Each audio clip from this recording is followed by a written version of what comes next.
Well, hello, creatives, community, and kind folks. Welcome to RPG with DBJ. I am your host, DBJ, and today, um, kind of reviving a bit of the Future Friday series and giving an insight into a setting that I have called Obsidian Star about a post human society within our own solar system. And we're kind of moving from planet to planet. We've gone from Mercury in the solar system, Venus, of course, and its rotovaders and such. We've moved on to Terra, previously known as Earth. And the orbital ring that exists around it with the space elevators and the strange impetus for people to leave the planet to go about the universe and create a utopia in our own system. I'm me to the moon. Da, da, da, da. Yeah. Oh hell yeah. So we are going to talk about Luna. Yes, please, for the respect of the people who live there. Don't call it the moon, because nearly every planet in our solar system has some sort of moon or moon-shaped orbital object. So the moon, or I suppose you could call it the moon, is Luna, and the Lunarians there that live there represent um, a faction and even a genetic background, which I'll describe in a minute, that has led humanity outward to the extra planets, and of course the desire to get out to the Oort cloud.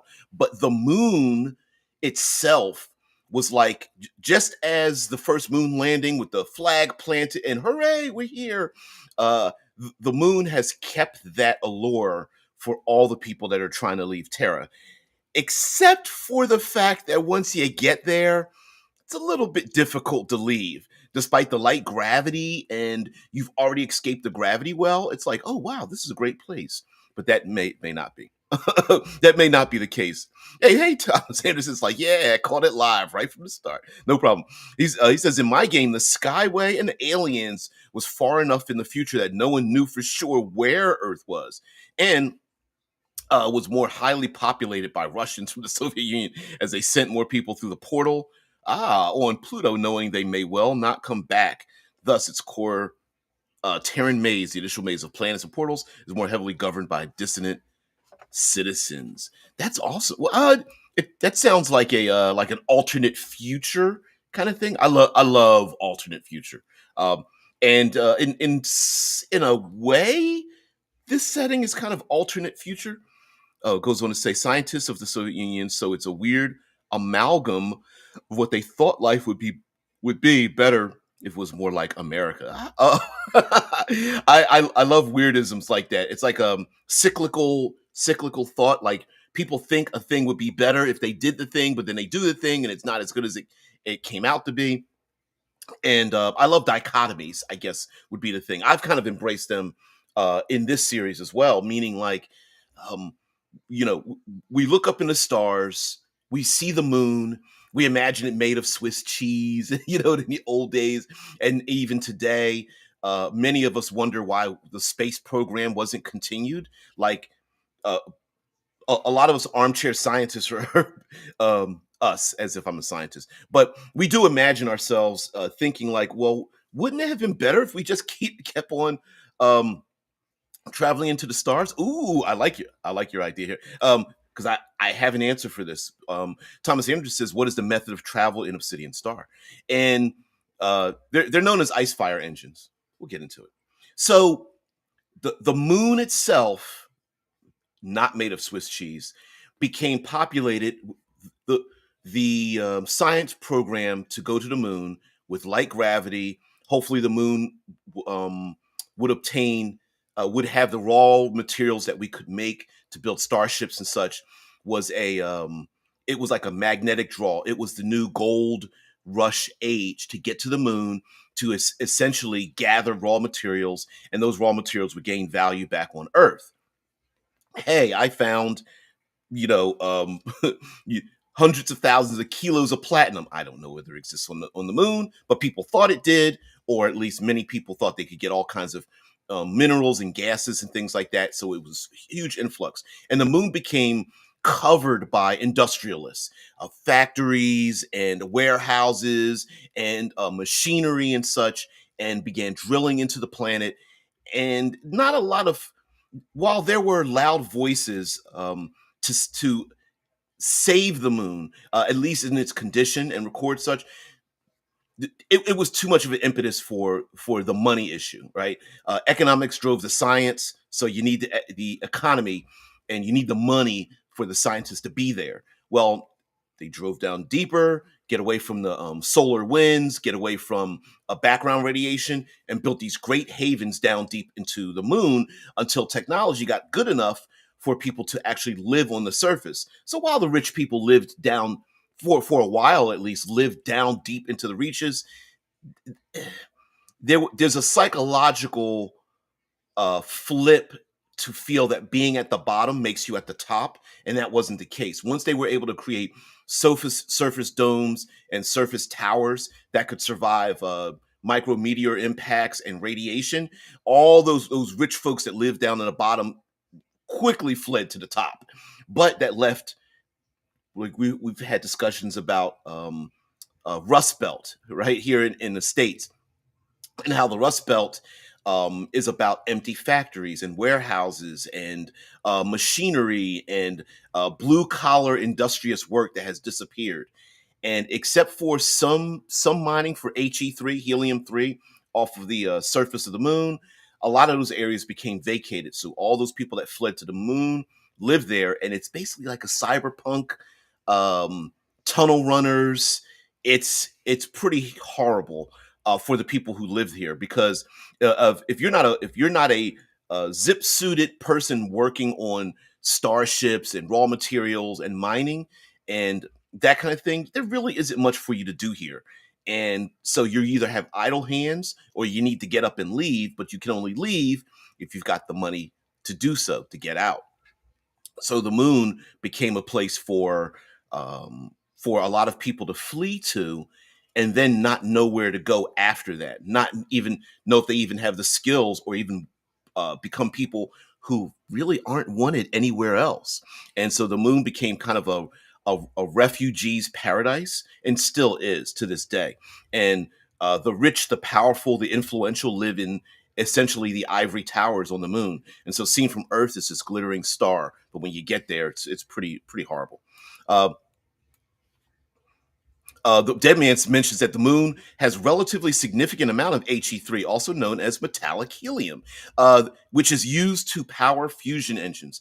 So ice fire engines in my world, I wanted something that was, um, I wanted a limited resource that was easy to comprehend, that using a little bit of pseudo physics makes sense, yet is something that can give us constant acceleration, 1G acceleration, throughout our solar system without having to explain it too much. So, ice fire engines in this world are basically water powered engines. They are H2O engines using electrolysis to separate the helium from the oxygen, turning the oxygen and the not helium, hydrogen, separating the hydrogen and oxygen. Woo, my brain went out. And separating the two and using chemical travel.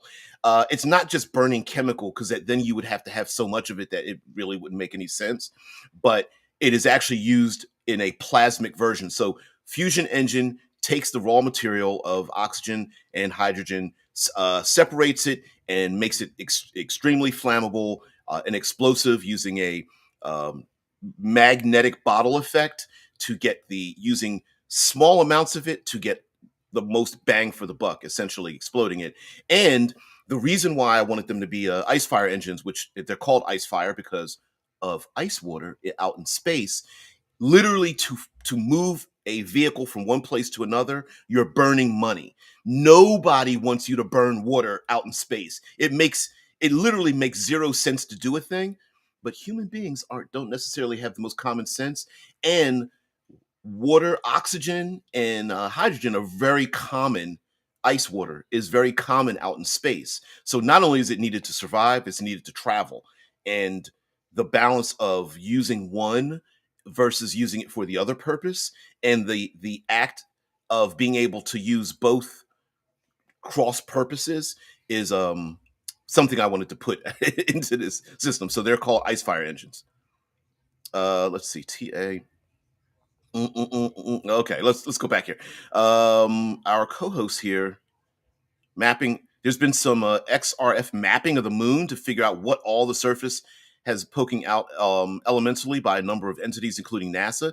Supposedly, in modern day, they've been looking for our planetary surfaces. They're looking for ice water because it would be necessary to live there. And some have said some have said that there is ice water on the moon. I don't know if there really is, but like aquifers and things. People blame people blame the people at NASA for not pushing harder to get that funding, calling them nassholes. I love that. I love that so much. I should make a T-shirt that says that. It would be rude, but yeah, yeah. I mean, like, why did we stop going to the moon? That's ridiculous. Unless it was faked. Whatever. The truth is, there's not much. There is not the level of competition that war brings. Yeah, yeah, yeah. Unfortunately, thus we got stuck with the military-industrial complex instead of a space-industrial complex. Absolutely, I absolutely uh, uh, not just believe that, but yeah, that's exactly it. Unfortunately, war brings ingenuity because you have to solve a problem. It literally is the full definition of solving a problem to save lives, or reduce the loss of life, right? So yeah, if you lose in a development, you lose everything. T says everyone that had funds for space research through focused or appeasing the war machine, thus more interest in developing rocket and weapon tech instead of manufacturing. Although getting to the moon could have been thought of, could have been twisted if somebody was smart enough to twist it for national defense. Yeah. Warp drives and phasers instead of developing replicators, and let chips fall where they may once the tech to build it was available. Yeah. There's a ton of alumina and silica as well as trace minerals we have there that we use for solar panels. Yep. So it would be far easier to set up solar kilns to make solar panels and develop something off that as a power source as well. Yeah. Oh, um, multi-powered objects, I believe, would be a thing as well, like geothermal, solar power, fusion, maybe even fission. TA says with enough electrical charge, you can go to fission by running energy depleting to jam atoms together to make fissile material. That's exactly what you need for more power. Uh, Basically, it would be the nuclear fusion version of solar, using solar panels to make water into hydrogen and oxygen to burn later at night for power, or more power density in engines and such. And that's kind of where I was going with it. And I also listen. Part of this isn't real. Forgive me, Mr. Anderson, but this isn't real science. The idea of the people going to the moon to scrape up helium-3 to power fusion engines and fusion, not engines, fusion generators, was like it's the pie in the sky idea. It's, oh, we can all go here and make ourselves new lives. But once they got there, you have to work off that debt. If you're a large population with very little skill, then you just become faceless masses. And in order for that society to develop itself, you can't keep bringing people in and keep dropping people off and things like that without them doing something. So a lot of people either very quickly learned a skill, learn to appeal to the factions that were growing in space and say, yes, I will follow your faction or whatever, to get a better life. Or you learned a usable skill, and so that skill brought you out into space. Or lastly, you lied and snuck off, right? Or you earned enough money where your money and influence gave you the opportunity to leave. But like mythology, with the moon and Luna being like a dark mistress, kind of one that beckons to light and creates stories that are both mysterious, because the moon comes out at night and reflects in us that base mentality of being scared of the dark. Yet here is this light in the darkness that could lead us somewhere, but the moon has also been known to draw out some of our baser tendencies. So too is the moon like that in terms of people who have looked up at it in this science fiction setting and to the moon. So the moon is basically your prototypical cyberpunk world. It's all neon and gross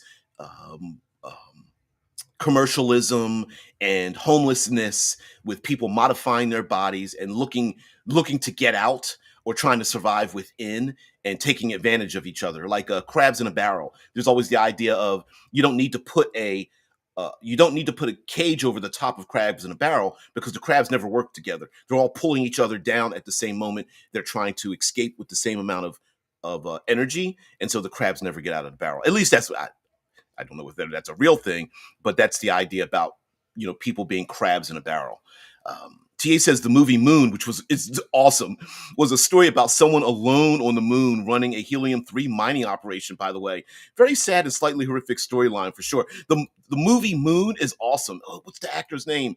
Did a awesome job when you realize what the plot of the movie is, and this individual plays multiple parts. You're just like, oh, it is a bit horrific. The Moon is a great, remarkably low budget bottle movies that take place in a singular area. It actually takes place in a little bit more than a singular area, because there's a moon base, and then there's a mining operations and things like. I mean, it takes place but it's essentially a bottle movie. It's very limited location with very few, if any, other people involved in a movie, and I like movies like that, because then you have to carry it with the story, and it's a great story. It's pretty sad. It's a great story, but it's pretty sad. Yeah.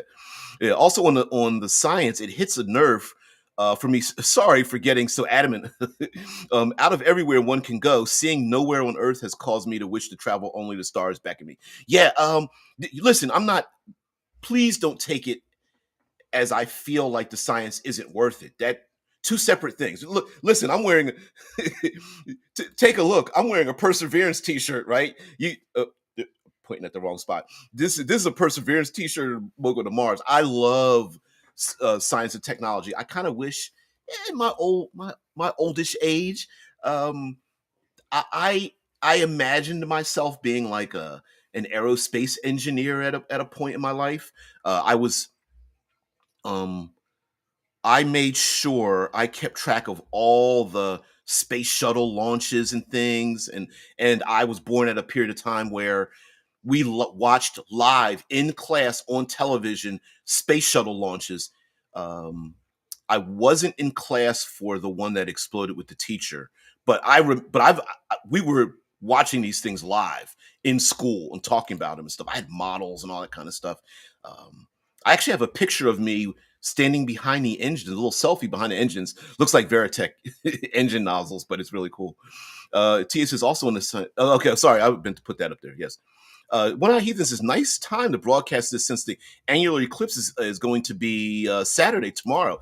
Yes, and here in the across the Ohio Valley in April of 2024, we're going to have a total solar eclipse that crosses the United States. So that's going to be kind of cool too, and I'm going to be part of it. Yeah. I think Demystify Psi are planning an in-person. Ooh, it moved on me. In-person internet gathering of all the people who follow their channel and input on their theory developments. That's sweet. The Challenger, the name of was the one. Mission Program was the Challenger. Was the one with the teacher. Ooh, McCullough. Fuck, I can't remember. And anyway, uh, if you ever get the opportunity to visit a place, and I know we all have other places we'd like to go, but one of those is Cape Canaveral in Florida, and it's pretty amazing. It's a lot more than just visiting launch pads. Um, there's a whole tour industry part of it. Anyway, it's quite amazing. To if you ever have the opportunity, and one of these days I'm gonna see a launch. I don't know when, and since they do have launch schedules, but sometimes they have to scrub the launch schedules. One of these days I'm gonna sit there and see a launch. It's crazy.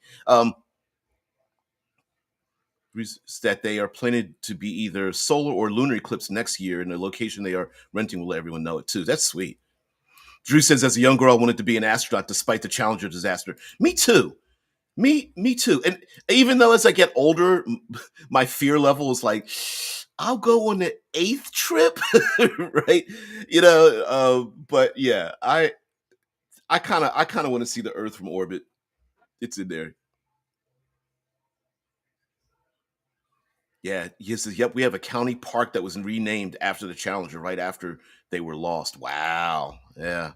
I was a Philly kid at the time, and it was a big deal. I mean it was such a big deal. Like, I remember they closed down schools and such, and they had basically live televised like psycho historical appreciation programs on at the time and stuff. Yeah, it was great.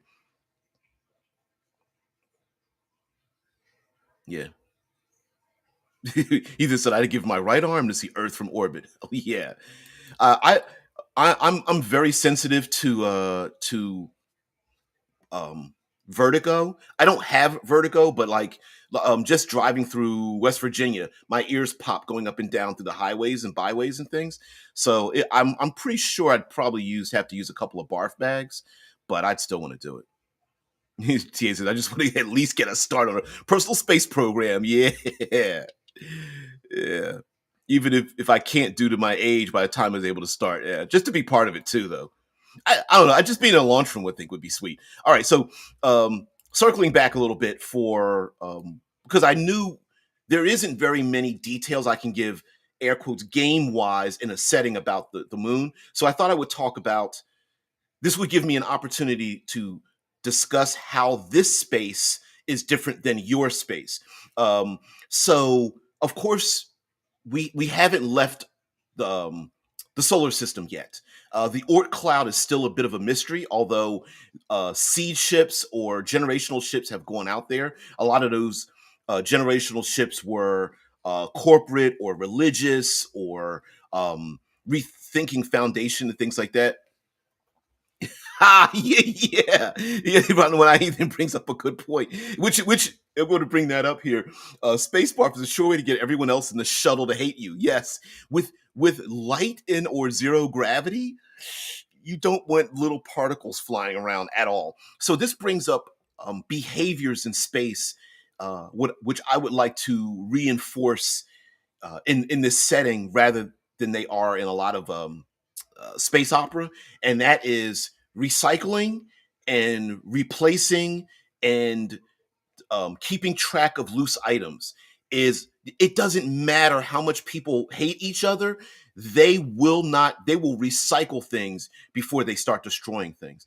And that's the reason is it's so expensive to lift up, construct, or print out and have physical material things that are useful to someone that you have to be a psychopath or a sociopath to destroy anything in space. So piracy is not just a commonality; it's a norm to the point where it's the idea of piracy has taken on a multi-level business form because there's privateers and then there's wheeling and dealing and then the people that get pirated understand, hey, in order, yes, they could flush us into a recycler, but we want to live, so there's all kinds of extortion and trade and um, not stealing everything, but stealing a little bit. And there's pirates who ensure that the lost crews have their emergency beacons on because they're just there to steal something or part of a thing or all of a thing to then leave. And then the fact is that there's a whole piracy economy because if there are ships out there and people stealing things, the only reason it's viable is because you have to have customers. So you have to have docks to go to and then fences to fence the materials off. And despite everyone, uh, system wide, people complaining about piracy, the fact is everybody's benefiting from it. Right? Which is why it's the idea of Somali pirates here on Earth. Why? Why is there a Somali pirate problem? Because too many people benefit off of the Somali pirates. They steal something, then they take that stuff to docks where everyone looks the other way, and then somebody else gets those. those ill-gotten goods for cheap or free or whatever, right? At a severe discount. And because if there was no place to sell it, it wouldn't be an economy. So piracy in this world is an economy, including recycling of nearly everything. The main reason for not destroying something in zero gravity is because it makes particles, which means that either the particles become micrometeors and become relativistic harm, or it stays still and you fall into it. So it hits you, you go into it, and it can cause a Kessler effect. So there are Kessler sweepers who are out there, and the Kess are just people who sweep up these materials, which brings us to the idea of six shooters. But let me go into this. Uh, TA says, actually, I have one. I've started, just been neglecting it a lot due to real life getting in the way. It's called FIRE, Foundation for Interplanetary Research and Exploration. That's awesome. That's sweet. Oh man, I like that. I like the acronym too. Being good at making great acronyms is, I think, a skill sometimes governments need to find out about. Right? It's called the SS2 or something, right? And you're just like, oh, you could have come up with something better than that. It's the GFD or whatever. You're like, come on. Spend at least a half an hour to create a real great acronym. Anyway, One Eye Heathen says, "Oh, a friend of mine is taking me to get a cell phone this Saturday. What? Nobody returned my cell, but I'll have to downgrade. But I'll be able to swing it. I hope you're able to recover your like most of your contacts, and that information is cloud based. Mm. You need to start a program getting higher end phones that are cheap. I agree with that. Yeah, price of better phone. Well, it's capitalism, but I hear you, TA. Mm-mm-mm. Yeah, that's exactly TA. You really got to the point that I was thinking. Yeah, hopefully your data can partially be retrieved for paying for things and such from, say, cloud storage, your carrier, whatever. Yeah, yeah, that's instant. That's sweet. Yeah, Fire's very dynamic. The I can switch as it advanced from interplanetary to interstellar and maybe later even intergalactic. Oh yeah. Oh yeah. Sorry, there are our favorite Odin that visit us. So okay, getting back into some other strange things, strangeisms in this world that would be different than, say, what we normally consider in science fiction, and that is that insects are the other white meat. So back in the day, I believe it was like the mid to late '80s, they used to run these not PSAs, but they used to run these ads here in the States about eating pork. Relax, it's a weirdism. It wasn't as popular as the drink milk programs, but they used to have these things where pork, the other white meat, used to run on air. Whatever. Insects in this society are the other white meat. So people eat insects like you would eat steak and chicken and things. And the reason for it is because yeah, I'll talk about the money issue in just a minute. I love that idea. So the reason for insects is because insects are able to. They are we can visually see the advanced replication of the consuming of nutrients, the the evolving of different species literally before our eyes. So they also take up a lot of less mass. They are controllable in terms of their pheromones and hives and the feeding of them, and human beings, despite the fact that you could make like extruded soy bricks and gray extruded soy bricks that you could just squirt a flavor on and make it taste like you want. Uh, Human beings tend to like variety and kind of need it. And so different breeds of different types of insects exist in this world. And so eating insects is a very common thing. And then, of course, they are served in different methods from your tramp ships where people eat them while they're living, to being cooked and based and baked and fried and all that kind of stuff. So insect eating is very common, as well as the fact of seeing insects walk around and things like that, and individuals having a the ability, now when we get to player character options, the ability to basically have your own pocket hive with you, and insects that can perform different functions and things of that nature. Oh, he was like, "It is what it is." I was horrified, but now I'm much more calm because I know I'll get it replaced. Wow. Hope nobody used my Clipper card.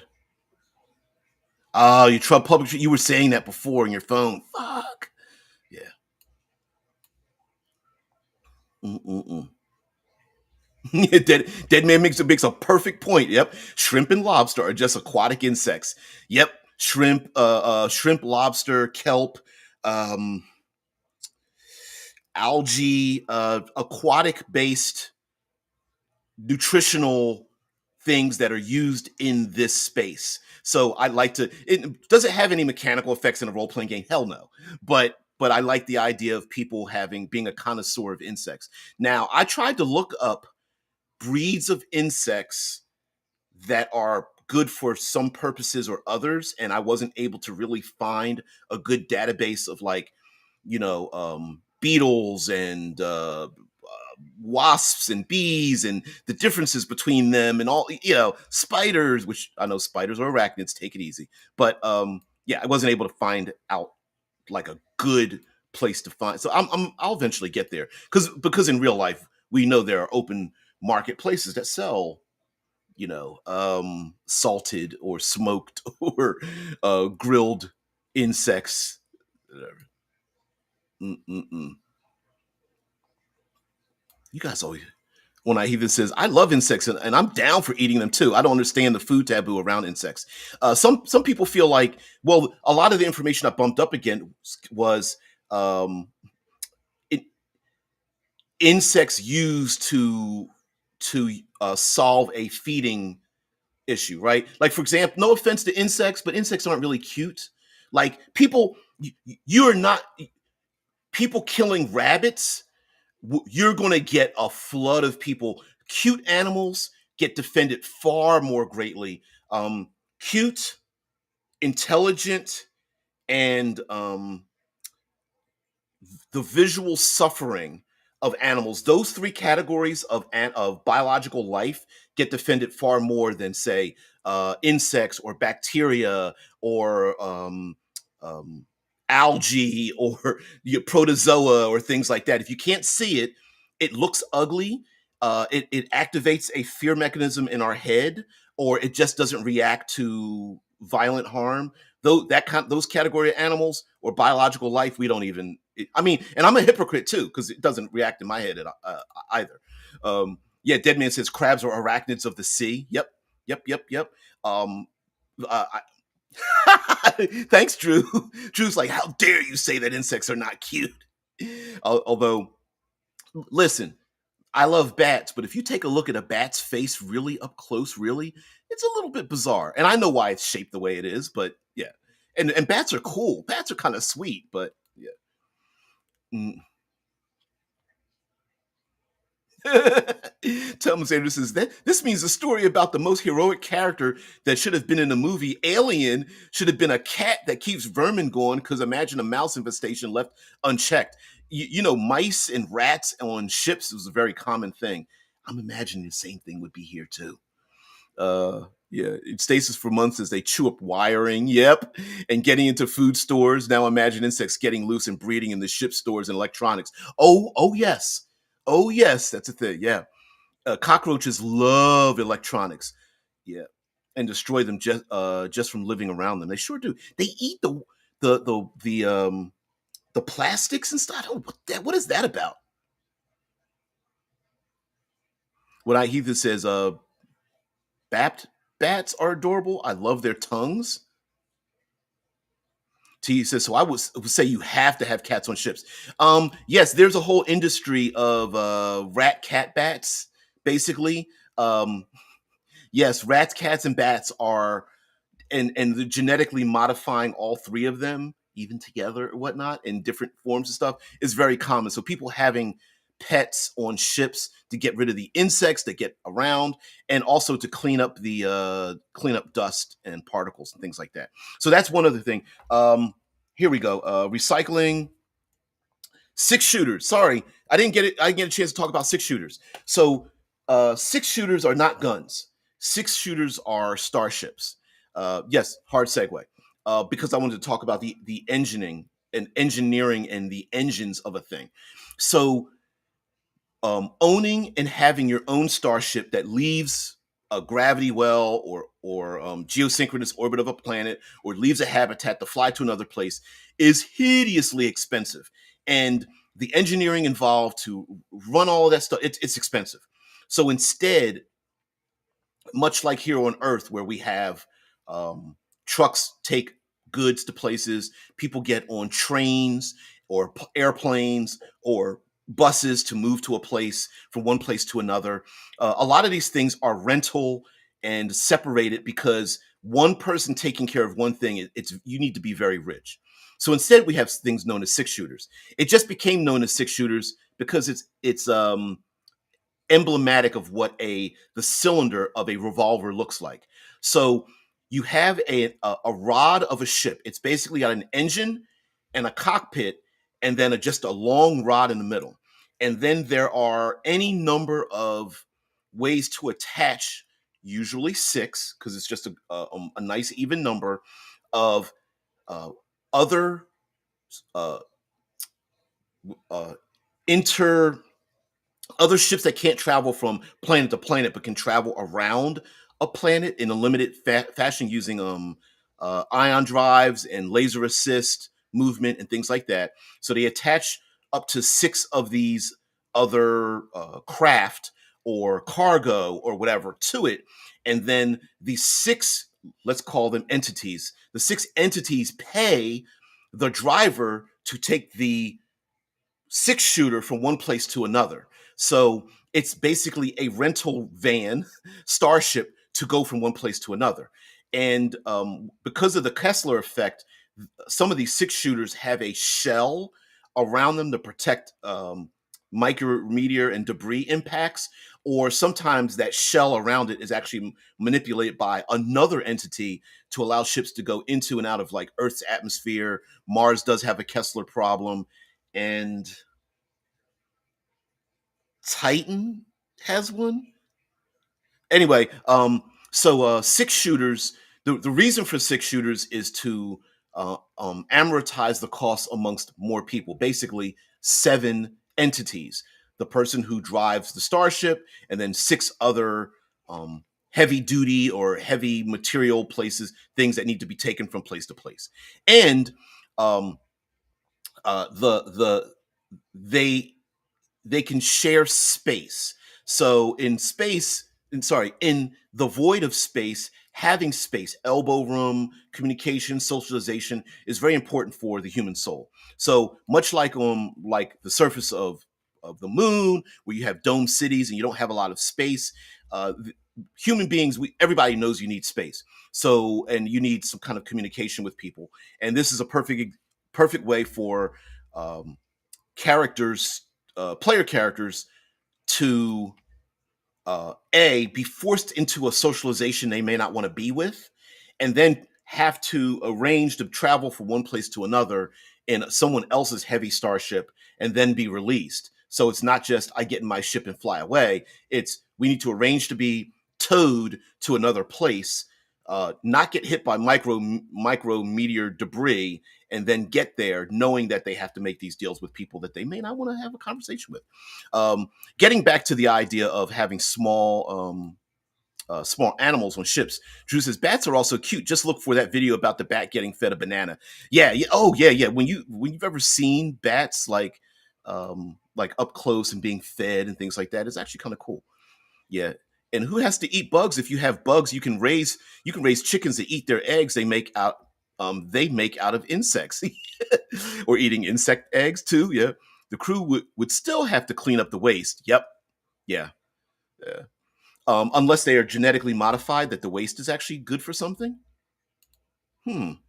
Anyway, muscle relaxer has taken effect. You have a great night. Hey, heathen, have a great night as well. You are up far more ungodly early than the rest of us. So anyway, have a great one. TA says bats have a pretty wide diversity of critters, considering there are the flying fox that is purely a fruit eating for most of its diet, and I believe slightly insectivore. Yep, all the way down to the blood drinking vampire bats. Yeah, bats. I love it. Plus, with their sonar and ability to manipulate in 3 dimensions very easily. Yeah, TA says all cats pretty much have the same dietary requirements, and dogs all have the same lack of restrictions, such as carrion eaters, which are just omnivores that can eat rotten plants and animals and not get sick. So bats spread the gambit in both dietary needs beyond what both dogs and cats cover, to even having some that resemble herbivore bears and even more. Yeah, we forget to realize that like the range of animals and requirements, not environments. Yeah, I know I'm butchering this, but different species. I know it's not just species and genome and all that kind of stuff. Kind of cool. Um, what else? Oh, TA, you brought up money. So yeah, Dead Man says, or like an eclipse phase. Yeah, an eclipse phase and have swarm cats on the scum swarm ships. Yes, where they where they're not even really cats anymore. But Dead Man brings up a good point. Like in eclipse phase, transhuman setting, they the swarm ships, and scum is actually it's not a pejorative. It's a kind of a sense of honor. Uh, the scum use like modified cats that have all. I mean, they're far beyond cats. They have like spider legs and multicolored fur and carapaces and things like that. But yeah, they do have swarm cats, which are could be one or maybe even number into the dozens or hundreds of them that swarm around and stuff and do different things. I think also as human beings we like to have companionship, and so having pets kind of fills that void, which is another thing. Okay, so um, something else that's very common are games and fidget widgets. So it to occupy our time, there are AI systems that can build for us our own personalized fidget widgets. And they can be small games, they could be things that draw our attention, they could be things for us to focus our attention. But everybody, everywhere in space has something that's pocket sized that they have that is a um, psychological anchor to keep their brains occupied during long periods of time of boredom, and also to stimulate the brain with sound and feeling, sometimes smell and other things to keep our brains constantly active. And over time, people will recycle them to get a new one because they're through their um, experiences and trauma and such, that the device that is made will change based on them. And the people, and it's so common that no one really cares what it looks like. It's the fact that they have it that they understand its importance. And it could be something as simple as something that just pops in their hand, to a cube that if a button is pressed it makes a weird sound, to something that vibrates in the hand, or any combination thereof. It could be a ball that has fur a little bit and then rough scales and then feels like rock and then feels smooth and then feels like warm like flesh or whatever. There's all these weird things that everyone has. And if someone loses it, you could theoretically steal it from someone and not give them the opportunity to get another one printed out for them, and use it as a way to as a threat. And every player character would have one as well. Let's see, yeah. What about with low G? You could have cats that have been genetically modified or have mutated to be sort of like flying squirrels. Oh yeah. Flying squirrels to help them get around in low tech. Not only that, but we know that the cats have recently, more and more wild cats are developing a sixth thumb. So we know that cats have like a four pronged claws, and then their fifth one is actually closer to the up their arm, but they're actually starting to get a thumb, right? So the flying squirrel, the membrane of flesh between the arms and the body and stuff. Oh hell yeah, yeah. That's why I'm saying rat cat bats are like a thing, and the difference between all of them is kind of like y- y- at the point where you may not be able to tell one from the other. Ugh, yeah, Drew's like genetic engineering pets always make me think about the chair dogs in the Dune franchise. Yeah, ugh. They actually show one. They don't go into it, but they show one in a recent Dune movie that's made out of a person, the spider person. I think you're supposed to get the idea that um, that was the modified body of that one guy's wife, but maybe not. Tia says, I'm betting the castings of many insects have lots of other uses besides food. Yeah, considering the shells of oysters have calcium carbide in them. So grinding them up and then dropping them in water makes acetylene.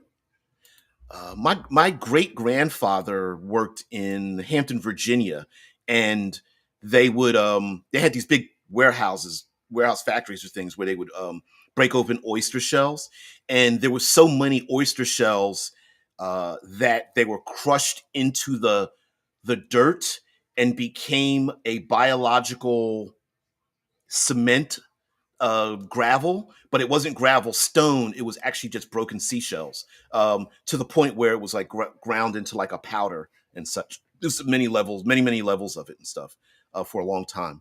And I mean, it was an accident that became a thing that was done on purpose so that people could take wagons through an area and so they wouldn't get mud, bogged down in mud. Gas like fast enough from the shell and water reaction to run an oxyacetylene torch and welding rig. I didn't know that.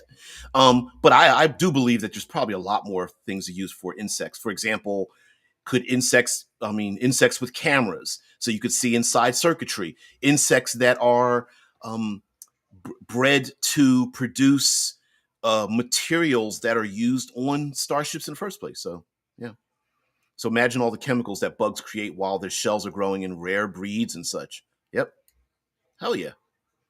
Worms are up there too. You would need some really good dirt too. Although worms would be needed to really terraform a place, but yeah. Yeah, the kitten I just got has front paws more like a raccoon's hands. Yep, they're starting to get a little more opposable fingers instead of just pads and stuff. Yeah, and my cats, they're not declawed, but they vacillate between using their pad and their claws so that they don't do like they've trained themselves not to do harm to us. And so we never really we found out how harmful it is to cats to declaw. But yeah, they're not declawed, but they don't. Once every couple of weeks we kind of yell at them for clawing and scratching, but other than that, like if one cat troll goes to grab me, I'll like no claws, and they'll just stop. They'll be like shoot, and then use their pads and stuff, to get up on things. It's pretty cool. Dead Man brings up Eclipse Phase. Yes, Eclipse Phase has dozens of smart animals, including smart cats, smart dogs, smart fish, smart birds, smart raccoons, and such. And that's even before getting to uplifting, which I haven't included that in my setting, but like uplifted animals. Instead, there's splicing, which kind of blends the two. Yeah, her fingers and toes are longer and more like fingers with a claw on the end, and her thumb toe is fully opposable, just not as long as, say, a monkey or apes. Yep. I was joking that she was mutating so she would not need a human to open tin cans. Yeah, yeah. Oh shit. Yep.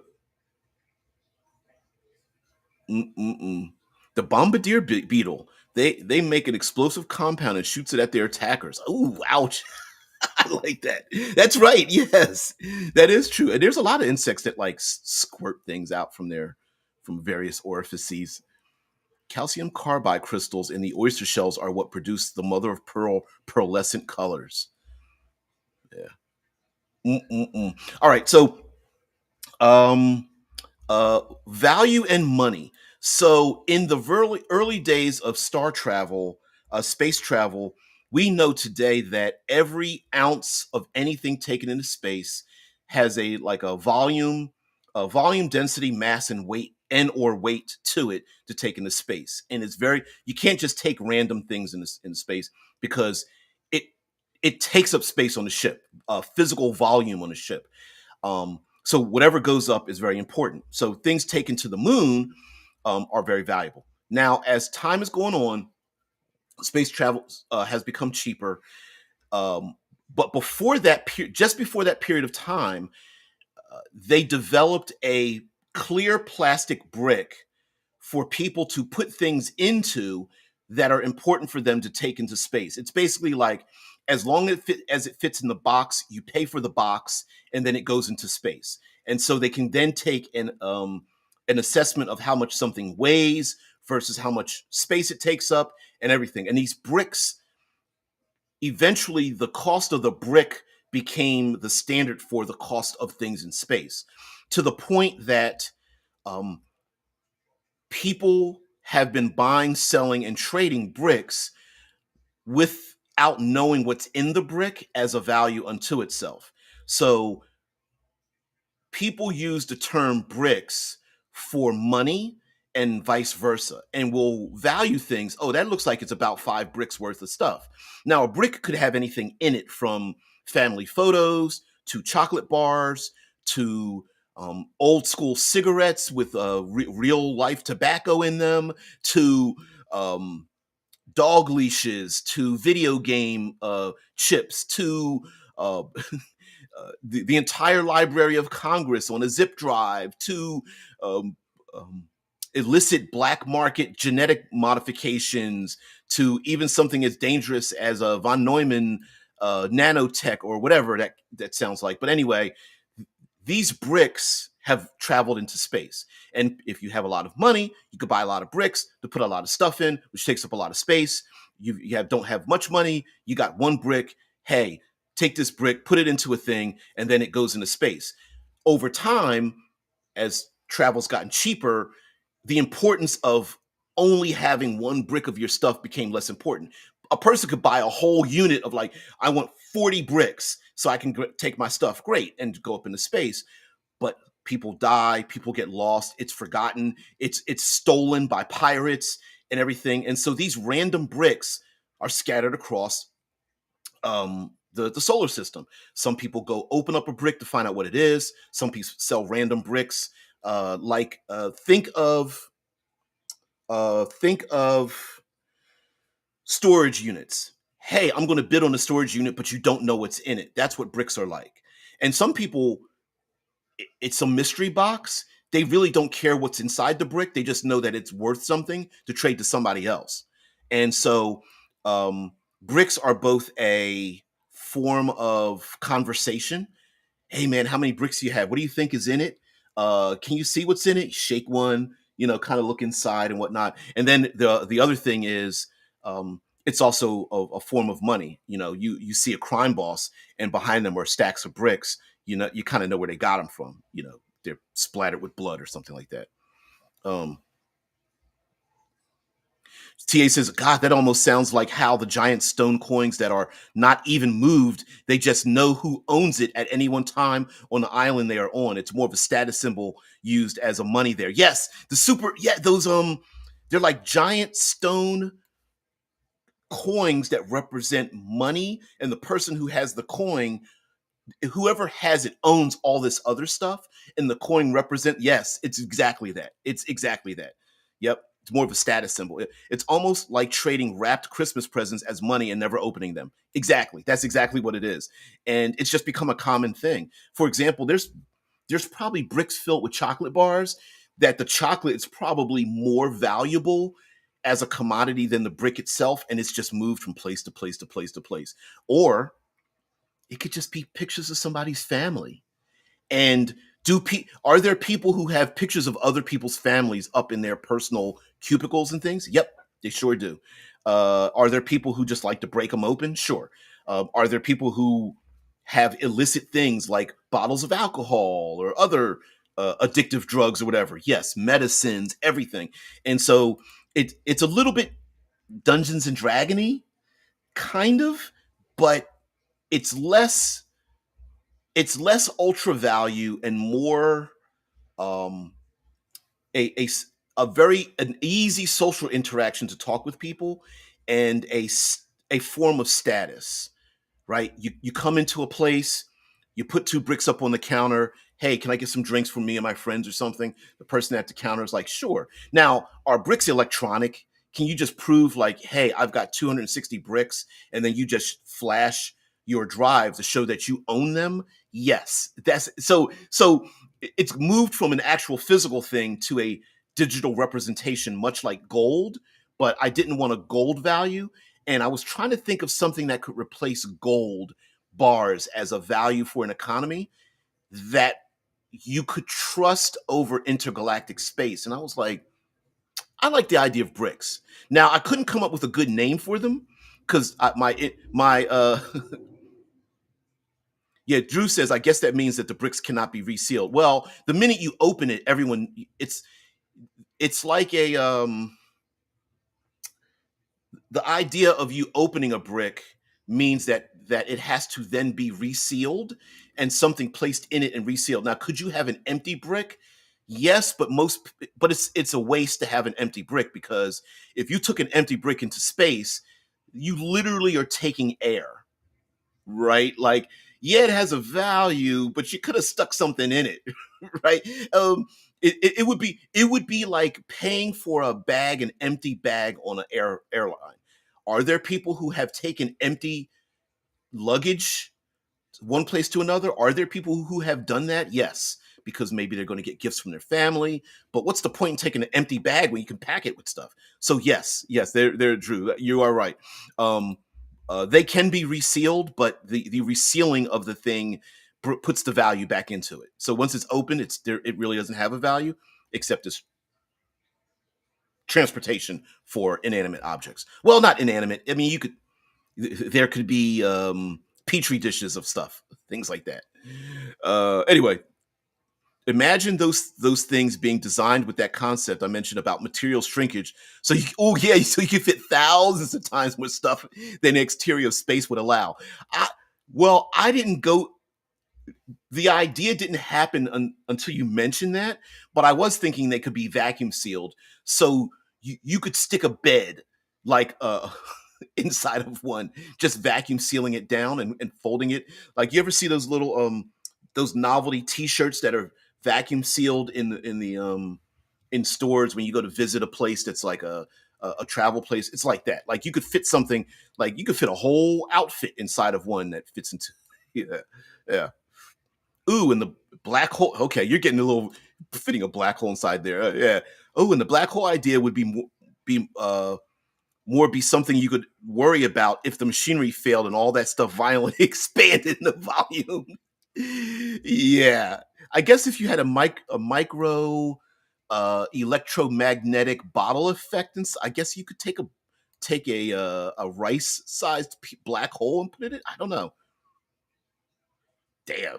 So sabotaging one of those machines while full of dense material would be one way to basically make them into a bomb that the bomb basically does not explode, but rather turns into a mini black hole. TA always getting it dark, always bringing it down. All right, let's go through some other things. Recycling, six shooters. Um, there are borders without nations and nations without borders. So borders without nations are places like space habitats that are they have a border, a space habitat floating in space, gravity, spinning for gravity, a dome city on the moon, dome cities on Mars, crevice and canyon type cities, under subterranean cities, all these kind of places.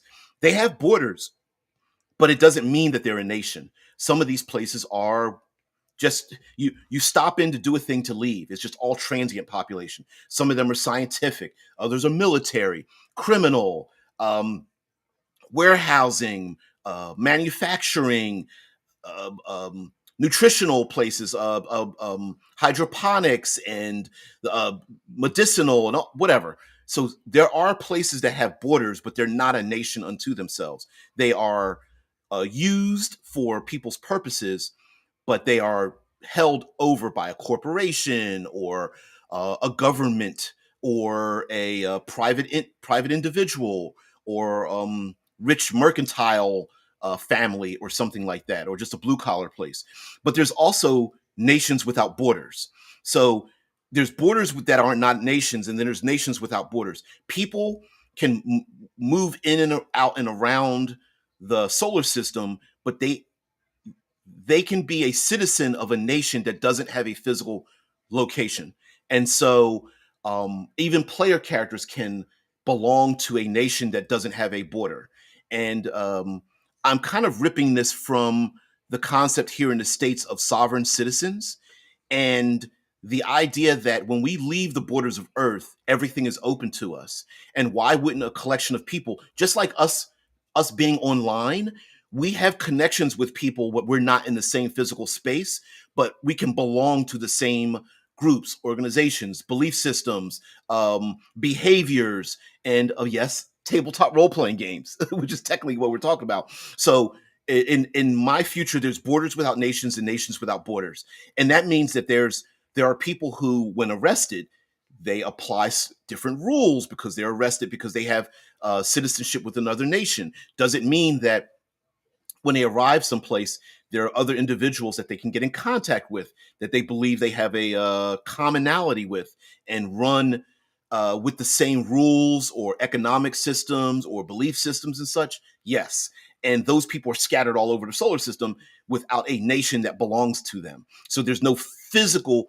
Now, some of these people might want to try to earn enough money to build their own space habitat, which is how these space habitats are formed. Some may want to um, buy a hollowed out asteroid that's an asteroid belt and get it from one of the Asterians or whatever. Or maybe they want to get a starship that has no engine facilities, but they want to put it in a Lagrange point. And the Lagrange people are like, okay, you can tow it to Lagrange 1, and then you owe us a thing, but then it becomes your nation and that kind of thing. So yeah.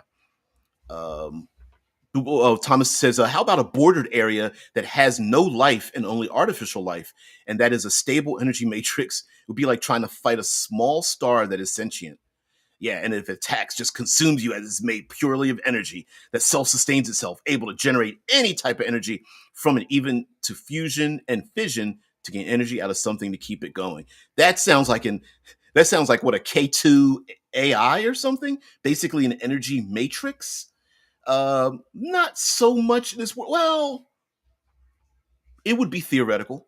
Um, yeah, I think something like that could be theoretical, but not. Oh, two more things, because I'm going to deal with your theoretical possibility here. So I'm going to turn back into it. Lastly, the two last things are the 12 faces of one and one face of 12. So what do regular people do in this world? Like your average citizen, what are they doing most of the time? Well, the 40-hour work week doesn't exist anymore. Most people work between 15 and 20 hours a week in their life. And then the rest of it is made up of playing games or doing stuff with their fidget widgets or whatever, engaging in other pursuits. But human beings often engage in work through telepresence. They teleoperate or remote operate machinery or other things or monitor other systems um, around the solar system, usually with very little delay. So people could, for example, they live on Mars, they commute to a city on Mars, and on Mars there's they work in one area or they work from home or whatever, but then they operate other machines or objects or sensors or devices or vehicles other places on Mars. So 12 faces of one and the one face of 12 um,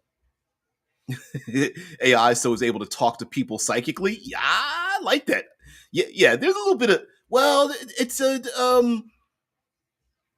what is speaking to someone psychically if you could talk to their neural pathways, which puts images and words and sounds in their brain, right? That's basically psychic power. So you could have that. Drew says, I like your setting. Have to go watch the video from last Friday that I missed. Oh, thank you. So the idea is that one person, the 12 faces of one. So a player character could meet let's say, a very friendly robot in their local bar, but 12 different people, and the number 12 isn't specific, but it's like the same bartender could be operated by 12 other individuals. So they meet the bartender, but the same face, but different people interacting with as an NPC. So at night, the player character is like, "Oh, I've got George again. He's an asshole." But then they meet the same bartender, and it's during the day, and it's like, "Oh, Raquel, yes. Amir is in the afternoon, and then for all three of us to take a day. Um, sometimes Yen takes over and does like a double shift, but it's the exact same person doing the exact same job." The opposite is also true. The 12 faces of one is one individual, mechanical and whatnot, maybe even biological, that has someone zipped into that jacket and has different personalities, or the one face of, I did it the wrong way. The one face of 12.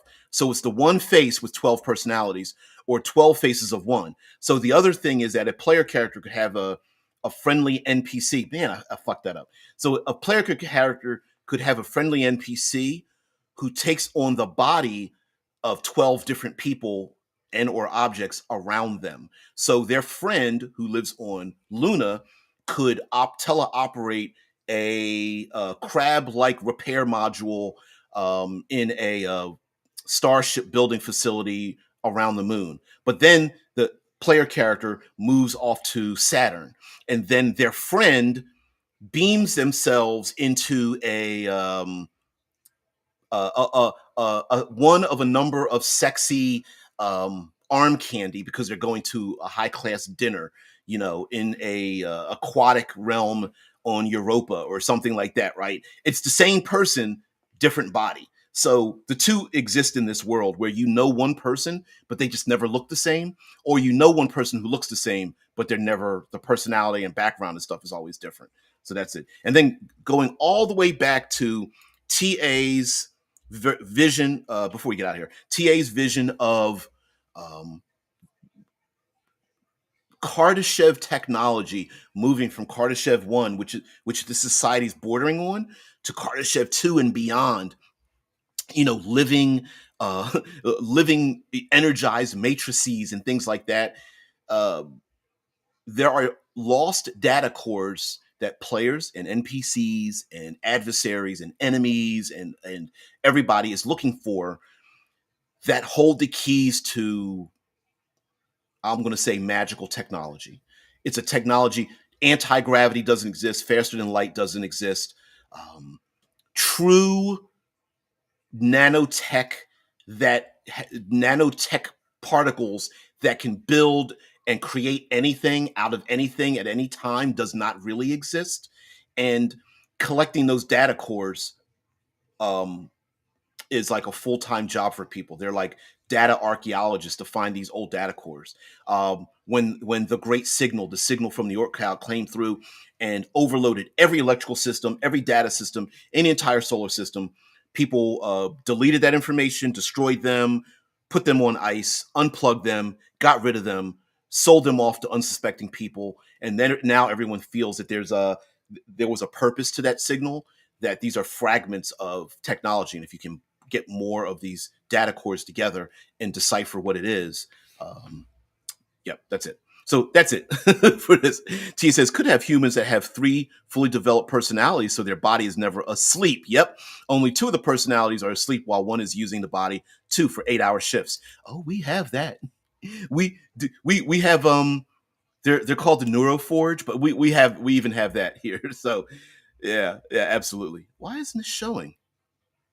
True nanotech based on what they are able to build using with carbon, nitrogen, hydrogen, and oxygen would just end up becoming the new plant life, as it would have to be solar powered like plants. There are so many, nanotechnology is so great, so awesome. You could literally build a new life form using those materials and stuff, just like carbon, like you said, carbon, nitrogen, hydrogen, oxygen. You could just build new life with that. Would we probably do that? Yes, because if you could, somebody would. I mean, isn't that the rule, right? So anyway, TA and everybody else, thank you so much for letting me just share this out with you guys. I'm probably going to use cool name Goes Here RPG that I'm still part of the design team, and it's still in development. It's got a strange mechanical effect to it, but and if you're somebody who's even gotten this far on a Friday, and you're new to the channel, do the damn thing. Like, share, subscribe, get notified, let other people know about the channel. Come back later and just check out. And if you can be here 6 a.m. Eastern Standard Time, yeah, here in the States it's hella early, but you could always catch it later and just drop a comment or something like that. I try to read all the comments if I can, and then drop some prompts for the day of series. But anyway, guys, have a great one. Thank you very much for being part of the show. I really appreciate it. Tia says, I want to hear more about the Obsidian, about the system and the world of Obsidian Star for sure. Sounds quite interesting. And I wanted to um, I wanted to make sure that it drew from things that we know today and translates a little bit better in the future. And then I love complicating things like, oh, it's not just as simple as doing this thing. I like the complications of it. And Mr. Anderson, you are TA, you are a scientific gem to have here. So I love it. Yeah. Thus, if it grows out of control, it would end up being food for humans. Ooh, ugh. Not if it gains sentience. Yeah, if it grows out of control, it becomes food for humans. Yeah, not in gain sentience, then it gets pissed off, and then it's like, we're gonna take back our lives. Carbon, oxygen, unite. Anyway, guys, have a great one. I'll see you later. Peace. See you early Monday.